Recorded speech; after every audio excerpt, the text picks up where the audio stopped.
네, 한 주의 마지막 거래일 금요일입니다. 잠금 해제 시간으로 이어갈 텐데요. 오늘 이 시간은 유영화 KB증권 프라임클럽 스쿼드 과장님과 함께하겠습니다. 안녕하세요. 안녕하십니까? 네, 먼저 저희 머님을 통해서 시장 분위기부터 체크해 볼 텐데요. 확실히 엔비디아 실적 발표 잘 나왔음에도 불구하고 오늘 반도체주들은 SK 하이닉스, 소폭의 상승불 등락 좀 거듭하는 중이고 나머지 쪽 다 부진합니다. 삼성전자가 좀 올라줘야지 코스피 지수도 상승을 할 텐데 오늘 2% 가까이 밀리면서 지수에도 부담을 주고 있습니다.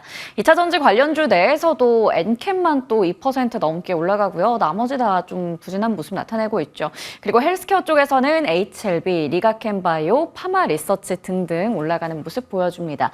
오늘 섹터 대부분 시가총액 상위주들 부진한 흐름 나타내는 가운데 조선 쪽 괜찮아 보이고요. 게임과 엔터에서도 일부 종목들 선별적으로 올라갑니다. 전력기기는 여전히 좀 강한 모습이 확인되고 있고요. 소비 유통 쪽에서 CJ제일제당이 1% 이상 상승불이 켜져 있습니다. 자, 그러면 오늘 시장에서 어떤 종목에 주목하면 좋을지 저희 먼저 알아보기 전에 리뷰부터 해볼게요.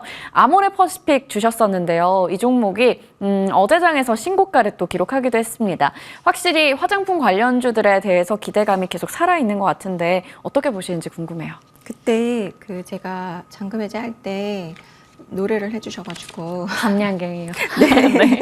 그래서 아마 좀 잘 가는 것 같고 일단 어제 미국 시장 아마 보신 분들은 아실 텐데 엔비디아가 이제 독보적으로 9% 정도 상승을 했는데요. 엘프뷰티라는 종목은 18% 상승했습니다. 네. 화장품에 대한 모멘텀이 상당히 좋은 상황인데 사실 엘프뷰티가 실적은 잘 나왔는데요. 가이던스는 사실 되게 보수적으로 내놨어요. 그럼에도 불구하고 18% 상승했다라는 것은 시장의 기대감이 상당히 높다라고 볼 수 있고 그런 면에서 일단 국내 화장품 주들도 최근에 이제 시세 잘 내고 있는데 아모레퍼시픽 같은 경우는 이제 주요 포인트는 제가 코스알엑스 5월부터 실적 반영된다. 2분기는 더 잘 나올 거다 말씀드렸고 중요한 부분은 이제 좀 중장기로 보시면 올해 그리고 내년까지도 중국은 비중이 매출 내에서 축소가 되고요. 미국은 늘어나는 부분이 포인트라고 보시면 되기 때문에 최근에 화장품주들이 급격한 상승을 보이잖아요. EPS 추정치도 늘어나고 있지만 멀티플도 상승하고 있는데 멀티플이요. 과거에 화장품주들이 잘 갈 때 17배에서 2년 동안 35배까지 상승했었던 적이 있거든요. 지금이 약간 그런 초입 구간 아닌가라는 생각이 좀 듭니다. 네, 좋습니다. 지금 좀 따라잡기에 약간 뭔가 부담스럽기도 한 가격인데 하지만 그럼에도 불구하고 실적이 잘 가고 있습니다. 아모레퍼시픽 다음 자리 목표 주가 알 수 있을까요? 제가 아마 20만 원으로 처음에 목표 주가 설정을 해드렸을 거의 텐데요. 근접했어요. 네. 네, 그래서 22만 원으로 2차 목표가 제시를 해드리도록 하겠습니다. 네, 2차 목표 주가는 22만 원으로 설정해 주셨습니다. 자, 그러면 저희 이번 한 주 동안 사모펀드와 연기금이 주목했던 섹터는 어떤 게 있을지 체크해 보도록 할게요. 네, 한 주 동안에 어느 쪽에 좀 집중을 했을까요? 음식료, 화장품, 신재생까지 담고 있는데 이 노란색으로 표시되어 있는 부분이 바로 화장품입니다. 확실히 수출과 실적 거기다가 한중일 정상회담 앞두고 있어서 오늘 장에서도 좋은 흐름 나타내고 있는데요. 화장품 관련해서 한번 체크해 볼까요? 네, 화장품 중에서도 지금 이제 최근에 수급이 더 급격하게 유입되는 쪽이 자외선 차단제예요. 맞아요. 근데 네. 이제 대부분 이제 그 투자자분들이 한국이 이제 더워지니까 여름으로 가니까 자외선 차단제가 모멘텀을 받나 보다라고 생각하시는데 그건 아니고요. 미국 모멘텀입니다. 네, 미국 같은 경우 우리나라는 이제 일상화돼 있잖아요. 자외선 차단제가. 네, 미국은 그런 것들이 조금은 아직은 좀 부족한 상황인데 일단 미국 같은 경우도 국내하고 마찬가지로 좀 이제 그런 제품들의 필수 제품으로 이런 어떤 인식이 변화되고 있는 부분들이 주요 포인트라고 보시면 될 것 같고요.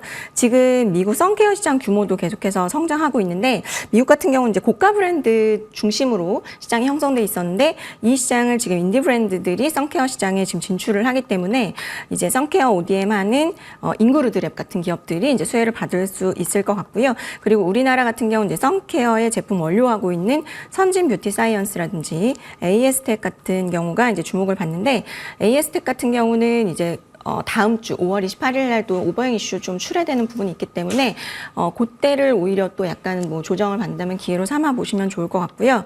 일단은 지금 그 셀퓨전 C라고 네. 혹시 들어보신 적 있으신가요? 네. 그게 지금 이제 비상장 회사가 이제 그 종목 그 판매를 하는데 그 회사의 지분을 갖고 있는 회사가 이제 원익이에요. 그래서 그렇게 지금 좀 약간 수혜주들이 형성이 돼 있다고 보시면 좋을 것 같습니다. 네, 선케어 제품 쪽에서도 K-뷰티의 위상을 잘 알아볼 수가 있습니다. 미국에서도 굉장히 관심을 갖고 있는 쪽이기도 하고요. 관련해서 원료부터 뭐 선케어 제품 ODM 그리고 지분 보유한 쪽까지 말씀해 주셨고요. AA스택 같은 경우에는 오버행 이슈로 조정 나온다면 또 한번 우리 접근 가능하다 이렇게도 말씀해 주셨습니다. 자, 다음으로 어떤 섹터 주목하면 좋을까요? 앞서 식품도 있었고 화장품도 있었고 신재생이 있었습니다. 최근에 정말 이 재생에너지 관련주들 많이 올라왔어요. 미코, 한화솔루션 이러한 수소부터 태양광까지요. 네. 최근에 1개월 차트를 보면은 미국 시장에서 엔비디아가 어제 상승한 거 빼면은 네. 한 20% 정도 상승을 했는데요. 블룸에너지 수소하는 회사는 82% 상승했고, 퍼스솔라는 42% 상승했습니다. 네. 그러니까 시장에 지금 약간 미국 시장에서 주도주, 물론 이제 엔비디아라고 다들 이제 생각하시겠지만, 지금 그 AI 데이터 센터의 수혜주가 뭐 전력기기를 넘어서서 전력원으로까지 확산 중이고요. 그 중심에 이제 태양광이라든지 아니면 이제 고체 산화물 연료 전지하는 기업들, 그런 기업들로 실제로 이제 기관들도 수급을 유입시키고 있다는 점을 참고하시면 좋을 것 같습니다. 네, 태양광 쪽도 마찬가지로 기관들의 수급이 잘 들어오고 있다라는 부분까지 체크해봤습니다. 자, 그러면 네, 다음 종목으로 넘어가 볼게요. 저희 잠금 해제 종목들 오늘 또 가지고 오셨는데요. 다음 종목이 어떤 종목인가요? 예, 잠금해제 선진 뷰티 사이언스 네. 말씀드리려고 가지고 현대 왔습니다. 리바트 혹시 오늘 가지고 오셨나요? 네, 현대 리바트 가지고 왔는데 네. 시간상 바로 알겠습니다. 잠금해제로 들어가려고요. 네, 선진 뷰티 사이언스는 이 회사는 이제 그 화장품 소재 만드는 회사예요. 그래서 이제 제가 보이는 게 다가 아니다. 네. 우리가 이제 화장품을 받았을 때 뭐 용기에 들어있는 화장품과 케이스 이런 것에만 좀 집중을 하는데 그 안에 이제 소재를 납품하는 기업이 이제 그 선진 뷰티 사이언스고요. 지금 아까도 말씀드렸듯이 제가 이제 지금 그 자외선 차단제의 그 미국 모멘텀이 좀 중요하다라고 말씀을 드렸는데 그게 왜 그러냐면 미국이 몇십 년 동안 화장품에 대한 규제가 강하지 않았어요. 근데 그것이 몇십 년 만에 조금 이제 재정비하는 시기가 다가왔고요. 그게 이제 시행이 된다면 어쨌든 그 레퍼런스가 있는 기업들의 수혜가 좀 있지 않을까라고 생각을 하고 있고 선진 뷰티 사이언스는 이제 해외 매출 비중이 85%인 글로벌 화장품 소재 회사고요. 이 회사는 우리가 다 잘 알고 있는 샤넬이나 로레알, 뭐 비오템 이런 회사들로 꾸준히 소재를 공급하는 회사고 45년이나 업력이 된 강소기업이라고 보시면 될 것 같아요. 앞서 말씀드렸듯이 이제 7월 1일이 되면 미국 화장품 규제 현대화법이라는 게 이제 시행이 되는데요. 그렇기 때문에 미국의 FDA 승인을 받은 제조업체의 수혜를 예상을 해볼 수 있을 것 같습니다. 특히나 이제 아시아 기업 중에서는 FDA 인증받은 회사가 딱 2개밖에 없어요. 이 선진 뷰티 사이언스와 일본의 T사가 있기 때문에 그런 수혜가 굉장히 좀 명확하게 아마 좀 부각이 될 수 있을 것 같고요. 일단은 이제 국내에서는 아까도 앞서도 말씀드렸지만 기능성 화장품으로 이제 자외선 차단제가 분류가 되는데 미국에서는 비처방 의약품이라는 걸로 분류가 돼요. 그래서 FDA로부터 의약품 수준의 관리 통제를 받아야 되거든요.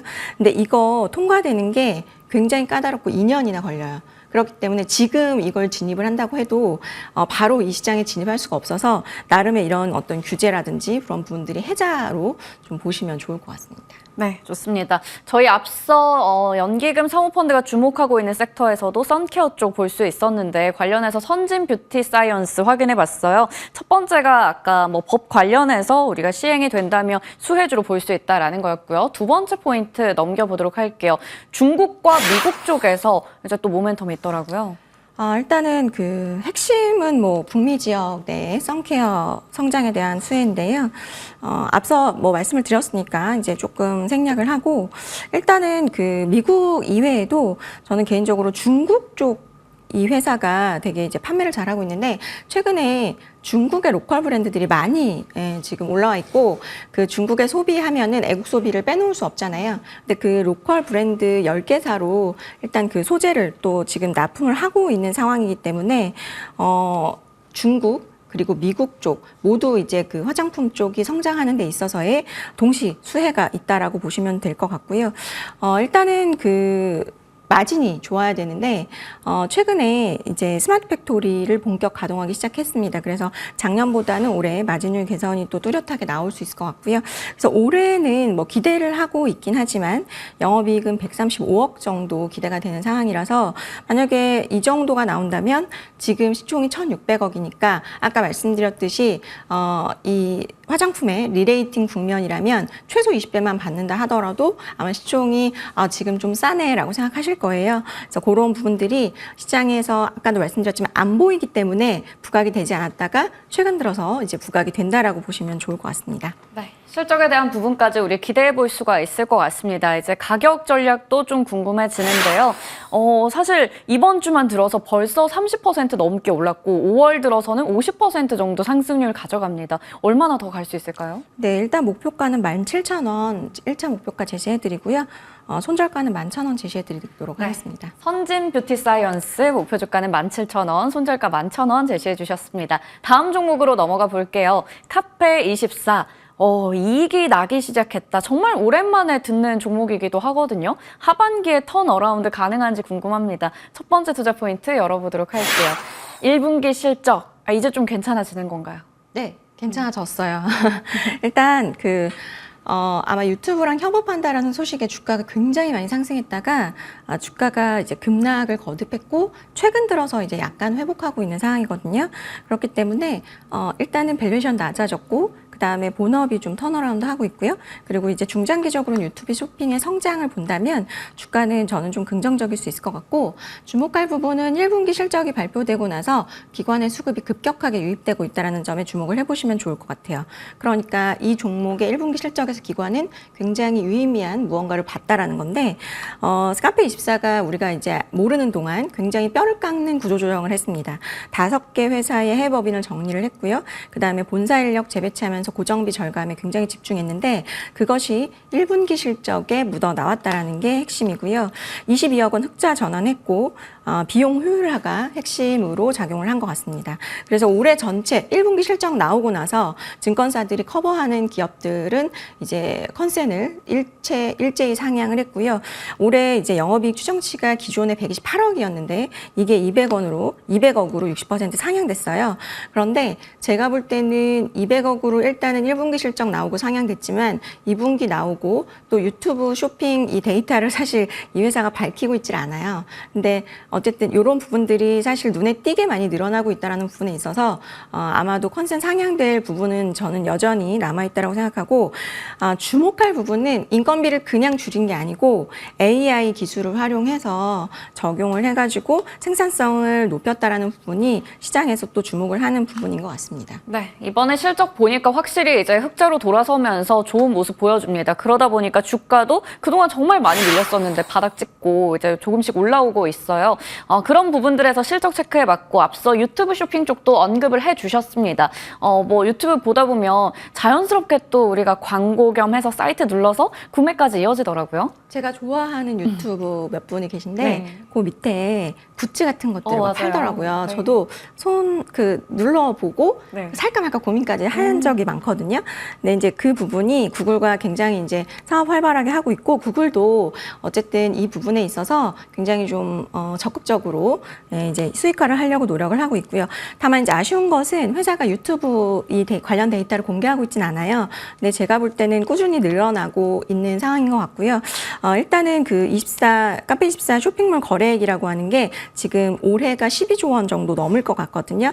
근데 요거 일단 계속 성장을 하고 있고 거기다가 이제 개화 단계인 유튜브 쇼핑몰까지 이제 좀 붙으면 저는 아까도 말씀드렸지만 이제 주가도 좀 조정을 받은 상황에서 좀 매력적인 밸류에이션이지 않나라는 생각을 하고 있습니다. 네, 지금 밸류 자체도 좀 매력적인 것으로 판단되는 상황에서 4월 저점 대비해서 많이 올라왔습니다. 어느 정도까지 바라볼 수 있을까요? 네, 목표가는 1차로 27,000원 제시해드리도록 하겠고요. 손절가는 18,000원 제시해드리도록 하겠습니다. 네, 카페24는 목표 주가 27,000원, 손절가는 18,000원으로 설정해 주셨습니다. 오늘 이렇게 해서 유영호 과장님과 자세하게 이야기 풀어봤습니다. 감사합니다. 고맙습니다.